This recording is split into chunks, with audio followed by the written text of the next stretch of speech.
Hi, guys. Welcome back to another episode of All the Way In. I'm really excited for this week's episode. We're going to be talking about the experience as a college football player, the journey of applying your faith to your sport, the growth with your performance and your faith, and a lot more. So, Jeremiah Pittman, welcome to All the Way In. Thanks for having me. This is very exciting. It's like the first time I've kind of done something like this, so it's pretty cool. Pretty cool to be here. Yeah, I'm very excited to have another football player on. It's been a while, so...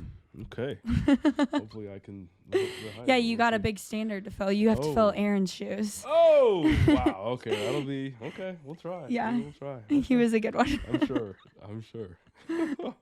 How did you get started into football? How'd you get to Iowa? What was your journey to where you are now?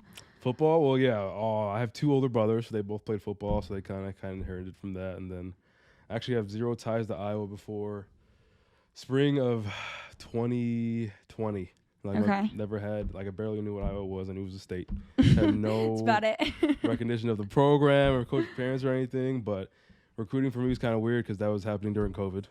So I had a digital recruiting period between January and March pretty much. Got all my offers through there.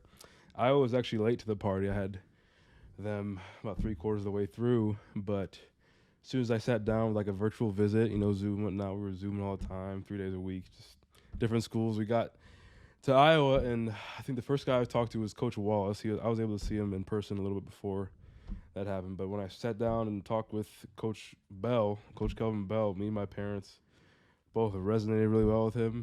They felt very, very comfortable trusting me with him for the next 4 to 5 years. But yeah, he's a guy that, you can respect. He tells it to you like it is, and he was kind of the leading factor that kind of made me to choose Iowa. Yeah. What other schools were you looking at? I was really into Northwestern was my number one forever, and then Wisconsin and Minnesota, kind of. Iowa State was actually one of the other ones too. I liked the D-line coach there, but yeah, it was mostly just Big Ten schools. It was all in the same area, kind of. Yeah. So did you come to campus before? Oh my gosh, why am I blanking? Before committing? No, I'd never got on campus before I had to give it to Iowa. I only had Coach Bell was on FaceTime with me. He walked me through the facility. Okay. So I had to see it virtually. I had no physical contact with Iowa before I actually, committed to them. Yeah. So it's kind of crazy. Was that scary for you coming in, not at ever all. being here? Actually, my parents were more scared than me. They were like, "Oh, you're not gonna, maybe you don't like the campus." I'm not a picky guy, so I looked up pictures online. He showed me where I was gonna be most of the time. I was like, "It's a Big Ten school. It's probably gonna be a pretty good campus." Right, that's true. There, but yeah, not too scared, but yeah, I knew what I was getting into, kind of. So coming in your freshman year, was that hard, kind of, for you initially, or what was your adjustment like coming into Division I, college football, Power 5? Anyone who says it's not hard is lying. Quite frankly, especially football. You get in. We had, summer. So I reported June 6th, 2021. We started workouts. And that was a thing in itself. You got to see other people who were just as big as you, just as fast, just as strong as you. So it's I'm not the biggest guy here. I got to step it up. So that was cool. Obviously I only interacted with the freshmen mostly. But the hardest part for me, that first kind of transition was camp. So you get to camp. That's when you start hitting. You get the pads on. You got guys like Tyler Linderbaum who's there, and I'm like, I have to go against this guy. That was crazy, but no, it was definitely a transition for sure. There's no doubt about that. Yeah. And not everyone goes to camp, right? No. So I think it used to be. I want to say it used to be 110 and maybe 120 now, something like that. But yeah, they can. I think we have 120 plus guys. This past fall, we had a little over 120. That's a lot. It's a lot, but not everybody goes. But yeah, luckily I was able to experience that for the first year. Yeah. So how do they determine who goes to camp and who doesn't? It's a big emphasis on how you do in summer camp, at least for the guys who are first getting there. Right. I'm not going to pretend to know all the details, but they'll see how you're doing. You're progressing through your drills. If you're staying on top of your weight, staying on top of your appointments you got to do, that ties into a lot of the decisions they have to make kind of when they get to 110. We only have 20 guys left to decide on, the little deciding factors. But yeah, it's who they think is going to contribute the most to the team that next fall. Gotcha. But, yeah. And how was the physical adjustment for you? Because, I think for every sport, there's obviously an adjustment, but I think for football especially, that's a massive jump. 100%. Football is like you said, not just your athleticism, it's your size. So Right. I got there, I was already pretty big, but in terms of like strength, oh my goodness, it was crazy. Like I said, all the guys I was going up against, I felt like a little bug to them. But like I had to change in terms of like how fast I was playing more than the power I was using, because the game is just way more quicker. It's way more quicker. You got to react quicker, especially on defense. It's reaction. We play reaction defense, but it was a challenge to say that. But yeah, it was interesting, definitely interesting. But do you think, looking back now, would you change anything about your preparation coming in? Yeah, I mean, everybody can do everything better, or some things better. But I think for me, it'd be more of an emphasis on making sure that I was trying to hit all of the marks in terms of physicality. Like for me, it was more of trying to get my body comp down or trying to stay on weight. But like I think I kind of let some of the speed and agility stuff kind of get away from me. Like I was focused on weights. I was pretty good with weights and whatnot. But making sure that I was getting that full treatment in terms of training, I think I'd definitely do that a little bit different. On that. So for fast forwarding into your first fall, even like moving forward from that sophomore year, what kind of playing time and opportunities did you get? Yeah, so my first year I redshirted. I took I didn't travel at all. Second year, I was part of the travel squad. I got very little playing time. This past fall is probably when I first got definitely when I got my first, significant reps. I'd played more in the first half of the season more than I did the second half, but this past year was when I got like a little bit of a leadership role. If somebody was hurt that game or somebody was out or something, I'd kind of step in and fill the shoes. But yeah, I'm looking to try to make that a different role, more important role this upcoming season. But yeah, it was limited, but it was there that third year. Was that challenging for you to deal with? Yeah, 100%. I think for me, it was like I was making strides in spring ball. I had a good spring ball. Then you had summer camp or fall camp. I did pretty well then, and then I kind of started to taper off in terms of like my production. And that was something, I have to do as a D lineman. It just wasn't there. So I kind of had to figure out, or now I have to figure out how I can do better at that. But it was definitely a struggle because football is a year-round process like any D1 sport. Yeah, so it's never ending. It's never ending. So at the end of last fall, I'm like, okay, I got to do this in spring ball. I got to do this in camp. And I feel like I did, what I needed to do. But then when it got time to like go, it was like, oh, something wasn't there. And so like that's just it's definitely frustrating at times. But it comes with the D1 experience. So obviously I know you, and faith is a really big part of your journey and kind of like who you are as a player and as a person right now. But what did that look like for you coming into school, and what was your process to kind of incorporating your faith in your sport? Yeah, so I grew up in the church. My dad is the pastor of my home church, so I was always around people that knew what the Bible was, how to read the Bible, especially, with different activities that come with that. But coming to Iowa, the onus was now on me to like make sure I carved out time to read my Bible, or make sure I found an outlet, or make sure I was finding a church that I could go to regularly. So it was interesting to say the least, just because I've been like church was like home for me for 18 years, and now I'm going, and now I got to figure out like what is it like on my own. And so it was a little bit hard at first. I started going to AIA literally like the kickoff, like freshman year I was going, but like in terms of maybe doing more with people at AIA, I just didn't do that until kind of like my fourth semester. But like, yeah, it was definitely hard. I had to make it my faith my own. So it was definitely a transition for sure. Do you think that started to play a bigger role in your life as you were struggling with football and kind of like navigating the change in football? Yeah, for sure. Definitely. So freshman fall camp is for most freshmen, I'll say it's a wake-up call. Like you get put on your behind for the first time for some of us, and then you, like you said, you're not as good. So it's like going into it, I knew like I had no expectations. Like I'm gonna go in there and get my work done, put my head down. I had no expectations of playing, no expectations of anything. I was just like gonna get through it, see how it is. But I was more interested to see how I was gonna respond to it, especially with my faith and whatnot. But it was definitely, I had to lean more on the Lord in terms of my identity. So like during fall camp, like going through the dog days, your body hurts. Like it's never hurt like this before, and it's a struggle. But like that first fall camp definitely was for me like the wake up call. Like I gotta make this part of everything, including my sport, and not just off the field. If that makes sense. Yeah. Did you find a pretty good community within the football team and within AIA in like faith wise and stuff that kind of help you through that? Yeah. So like in regards to football, obviously I met Logan Lee almost immediately. So he was a good guy that he started taking me to church that first fall. So I was able to connect with him and Jack Campbell.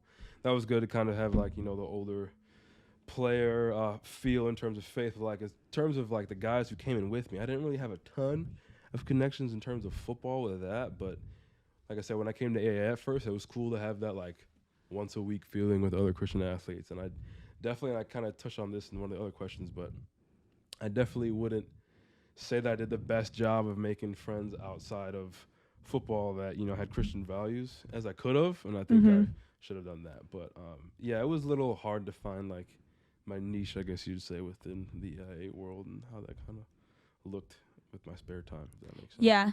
Well, I feel like you can probably relate to this too, but as a freshman coming into college, there's like so much going on. Your sport being in the fall, it's hard to find like the right people kind of and associate with yourself with good values, because it's very easy to deter off of that path. Very easy. No, it is very easy. Like you said, like it might be sometimes you have friends forced upon you just because of how much time you're spending with them, and that was fine. But like I couldn't do all the things that they were doing necessarily. So it was cool to have the different set of friends, but like again, it wasn't as easy to find the right people, like you were saying.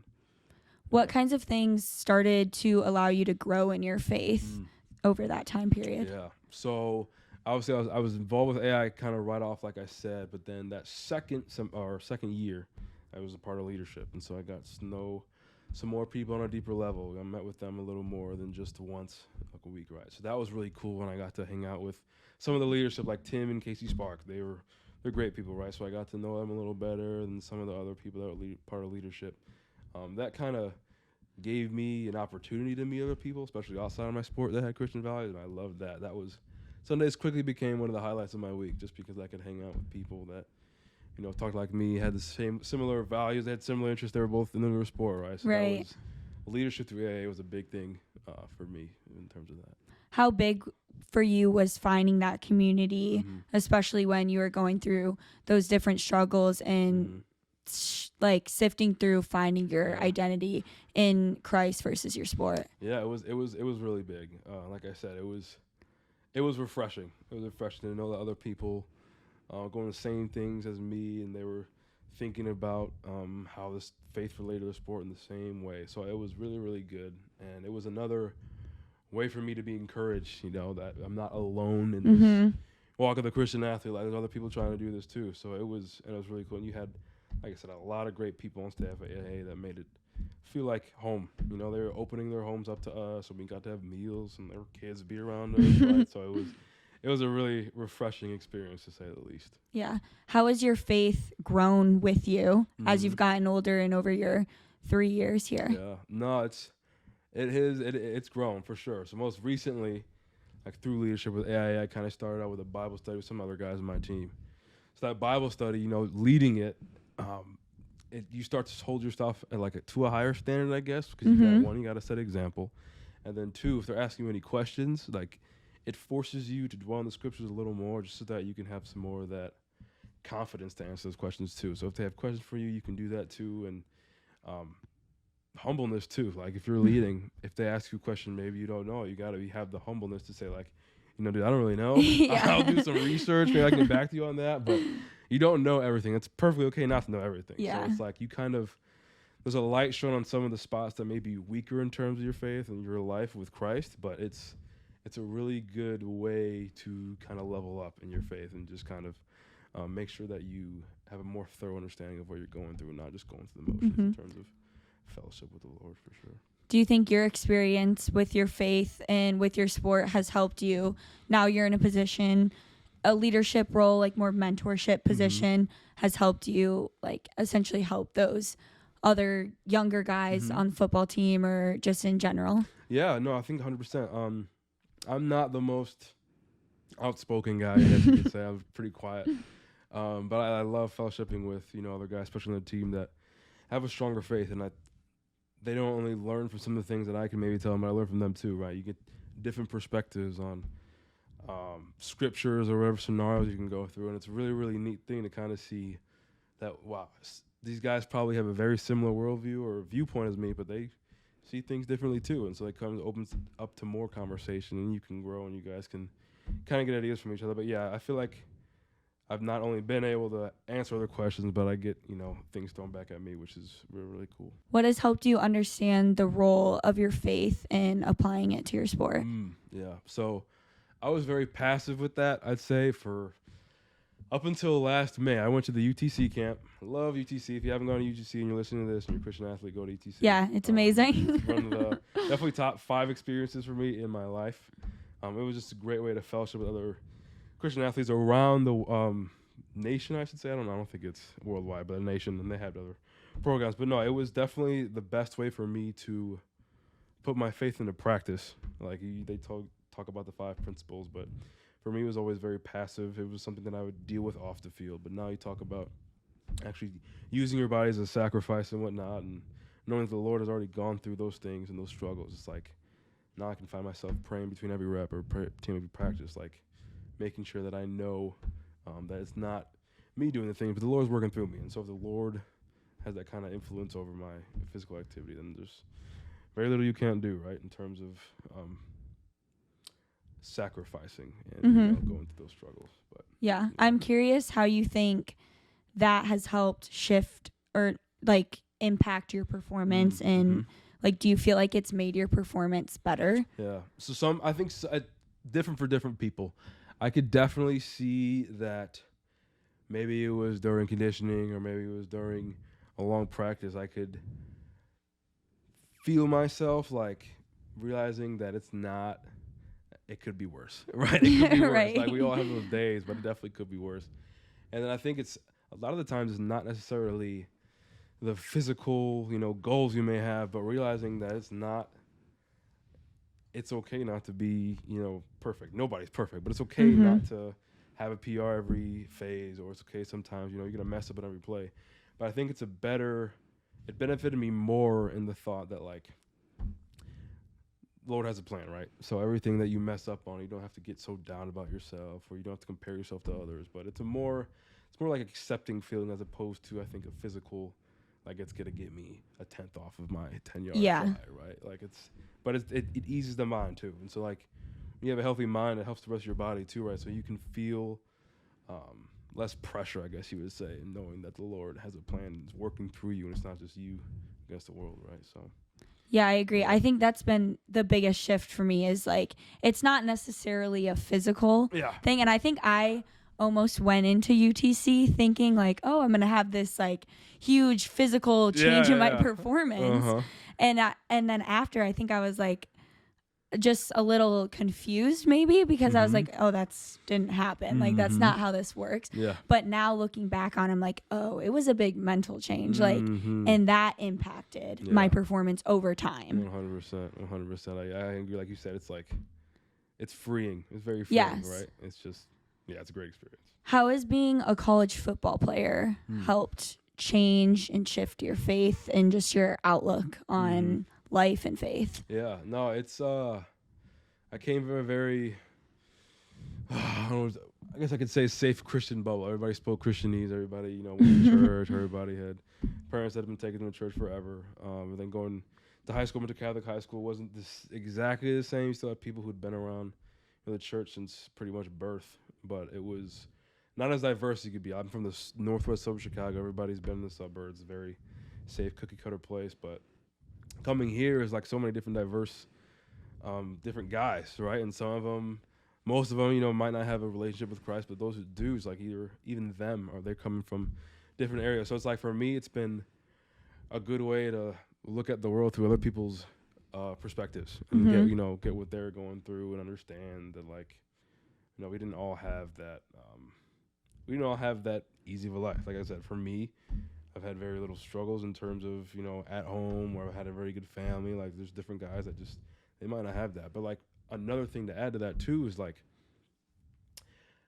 I think not until I got to, like, college, like, the first time I see somebody, like, come to the Lord. Like, and it's different guys and it's younger guys. And you have teammates talking to each other, or maybe someone like Logan Lee talks to a lot of guys. And I see the different transitions guys go through. It's like, I think I got it now, and they start acting differently. Like I don't think I experienced that before college. Like that was the biggest thing for me. It was cool to see other people that are maybe a little younger in their walk of faith, and they're making strides. Right? It's diverse, but it's really, really cool. Really cool. Yeah, I think it's cool too. Like something I've been experiencing recently is kind of similar to that, is like being able to watch the transition happen and your younger teammates, and just like being a part of that and being able to help them through that for me is like, oh my gosh, 100%. It's so cool. 100%. Like even just the little things, right? But like I said, with the guys in my Bible study, they may have questions and they may start doing different things. You know, our emphasis we're having on this semester was getting the word for ourselves, right? And making sure that, you know, we can digest it properly and be able to apply it to our lives. But yeah, it's even the littlest things are just exciting to be a part of, like you said. Yeah. Was it challenging for you at first, like when you start taking that leadership role, start leading a Bible study, and people do start asking you questions and you may not know all the answers? Like, was that challenging for you? That was, I don't know if I want to say it was challenging. It was different.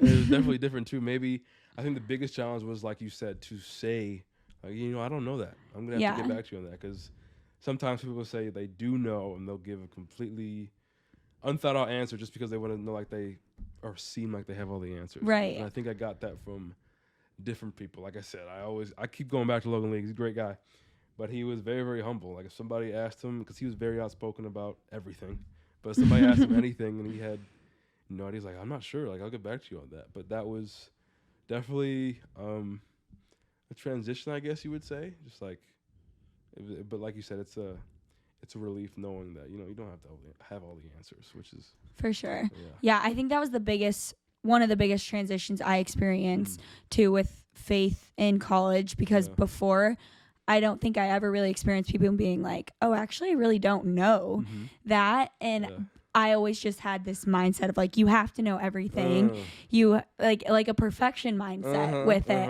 And so that like intimidated me so much, because I'm like, I don't know anything. Yeah. It's a new feeling, but it's good. Yeah, for sure. I'm curious what you think the hardest thing about being a Christian athlete is. Yeah. It is definitely a struggle to make sure that we don't compromise our faith. Like 100%. Like you said, being an athlete is a different status on college campuses, especially at Iowa. Because Iowa has no professional sports, right? Yeah, so we're gods here, you know? Yeah, exactly, right? You know, everybody's looking to you. But I guess to be more specific, like football is like everybody's at the game on Saturdays, right? So you got people asking you this and that, and you know, what happens after the games, whatnot. Like you have to make sure that you're not trying to serve two masters, I guess. And we all slip up. Like I'm not perfect by any means, but like trying to make sure that it doesn't lead me so far that like you can't even tell the difference between what I do as a Christian athlete versus if I just wasn't, right? So I'm tried to make sure that was a priority, and then like especially with football, like, there's this added pressure. Like if they see anything, if they see you out in public and they have little, you know, Hawkeyes on, like most of us are bigger guys, right? Just, right, you know, you're like, easy to spot. Team. So it's like,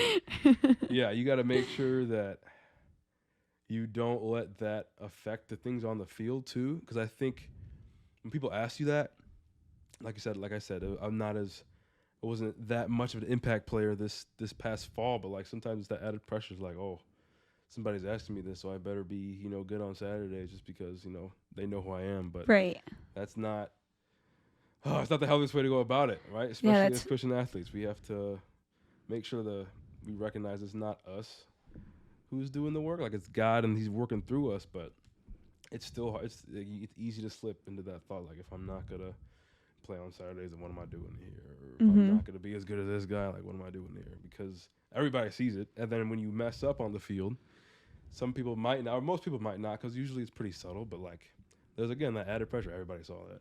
Yeah, you've got like 50,000 fans at those games. Like you make one more mistake, it's like somebody saw that. I know somebody did. But you know, you can't let this stuff creep in, because one thought could just turn to a snowball, you know, the snowball effect with that stuff, and that can make it way worse than it needs to be. But really hitting that reset button, and like you said, you only have an audience of one, you're playing for the Lord, but you can't let it eat at you. That's for sure. Yeah. Do you have little things that you like to do to kind of remind yourself or keep yourself in that headspace, especially in season. You guys get a lot of attention, a lot of press, and like when you're kind of find yourself slipping into that other mindset, like how do you get yourself back into it? Yeah, no, that's a day-by-day process. You know, I've been putting more of an emphasis on like praying just like at random times whenever I think I need it. Like usually growing up, like it was before every meal, it was right before I went to bed, it was, you know, at church sometimes, but I try to put an emphasis on praying in between meals. You know, I'm praying right before practice, maybe it's before rep, and making sure that my mindset is not in the wrong place before I go and perform. And then in terms of like slipping out of that, I think it's the more and more you do it, the more and more you can recognize that and like come back like, okay, I need to hit the reset. I need to circle back to the Lord, or maybe I've been out of the Bible for a couple of days. Maybe I need to go and read my Bible and have the Word refresh me. But yeah, I think the more and more you make it a daily discipline, the easier it is to recognize, and therefore it's easier for you to correct. So the more and more I can do it, I definitely feel a difference. I feel like too in situations like that, it's super helpful to have teammates like Logan Lee who can see that in you, and they know you really well, and they're like, hey, like Pitt, you gotta change this, or you gotta snap out of it. Like they can help bring you out of it too. Yeah, I think having that teammate and then like making sure that you guys are perfectly comfortable talking about whatever with each other, so that they know they're not. Because a lot of, especially in our culture today, people are kind of afraid to call each other out, right? Yeah. If there's somebody you've had conversation before, you know you're struggling with, and make sure they have no issue calling you out on this, then it just makes it that much easier to kind of, you know, for them to approach you in the other way around. Yeah, for sure. So what's the best thing then about being a college athlete? Christian athlete. Yeah. It's definitely the fellowship, I'd say, because like I said before this, I had very little contact with like other Christian athletes, but getting here and being involved with AIA and seeing the different struggles that people have, and knowing that they serve the same Lord and kind of have similar methods is very refreshing. Like, you know, you have the same interests, but then you have the same viewpoint on things a lot of the time, and so that's been very refreshing to have other people that you can relate to on several different levels. But it's a new connection, but it's a great one. It's a great one. Yeah, I agree. I feel like too, especially like when you're in season, it's so nice to have a place and a community to come to that everyone relates to you. Like most people there have gone through the same struggles and battles that you have, but it's still like a different form and like connection that's outside of your sport. So it's not always the same thing over and over. Yeah, and to speak a little more on that, like I think when I did get my community and I started interacting more with other Christian athletes, it's like I think I can let my guard down a little more. Yeah, I agree. Like you can talk about things more easy, and people like get it right away, as opposed to like having to explain yourself maybe on a certain view you have, or maybe on a certain practice that you do. But like it definitely feels, I guess you'd say, safer, you know, around people with similar interests and people that can kind of lift you up in that regard as well. For sure. Do you guys have coaches in your program that kind of help foster a similar community within football? In terms of the faith, or just like faith, yeah. Not a ton. On football, I had a conversation with the former wide receiver coach, Colton Copeland. He was a outspoken guy. He came at talk to AA, but I didn't really get much exposure to him because he was on the opposite side of the ball. Yeah. Our receiver coach didn't have a ton, but yeah, that's one thing that I've been, I don't say jealous of, but I loved seeing that other coaches, you know, throughout Iowa come and they talk at AIA. Is like, yeah, that's pretty cool, right? You guys have, I think one of the strength coaches, Cody Roberts, he came and talked. Yeah. Seeing that relationship or connection he has with his athletes. It's like something I haven't really been to experience, but I did have that in high school. Okay. So I kind of had that little experience. My head football coach, he was devout Christian, right? And we had different conversations. We still have conversations today about what my life might look like, or how it's a little different, or how are you doing with this bit, or you sure about that? Like very, very similar ways we look at things. And like even post high school, like he's asked me different questions and we can relate, and But he's a great guy that I can still talk to about that stuff. Yeah, that's amazing. Mm-hmm. So to finish off, what advice would you give to your younger self or just any other athletes that want to be Division I college football players? Yeah. No, I think I touched on it a tad earlier, but making sure, like my freshman year self, making sure that I had not only a community that I could see, regularly, like Mondays, but making sure that I had or I made friends that I can go do stuff with, outside with my free time. Because I think I don't really get that till probably last semester, like fall semester, a little bit of that spring semester beforehand. But having a Christian friend group is very refreshing, and it's nice because I think like a lot of my time was spent by myself. I wasn't making the effort to make extra friends at AA, but a lot of my friends now are even outside the football team that have still very, very committed to the Lord, and they have different sports, so that's really cool too. But if I had anybody that's going through right now, like, get your community, man, because it's a game changer, because you can have better conversations and have the more stuff you can do in your free time with those Christian athletes, like the better you're gonna be able to find yourself in a position to have those healthy conversations so that you can lift yourself and those around you up. Yeah, I love that. That makes me think of too, just like having that group of people that can truly ground you, but also like ground you in Christ and your relationship with him. And that's so important. And one of the biggest things that has helped me grow, not only in my faith, but also just in my overall happiness and like contentmentness in life and my sport. 100%. I can agree. It's a very nice community to have. Like, that should be your default community and the people you're spending most of your free time with. Somebody that serve the Lord along with you, but that's the best thing. Yeah, that's the best thing for sure. Awesome. Well, thank you so much for coming on, Pitt. Thanks for having me. It was fun. It was cool. You did good for your first time. Good job. Thank you. I appreciate that. It makes me feel a lot better. Well, I hope you guys enjoyed this week's episode. Thank you guys so much for watching. You can watch or listen to episodes of All the Way In on YouTube or Spotify, and both of those are at All the Way In Pod. And also make sure you check out our Instagram. It's also at All the Way In Pod, and all of those will be linked in the show description for this week's episode. And I'll see you guys next week.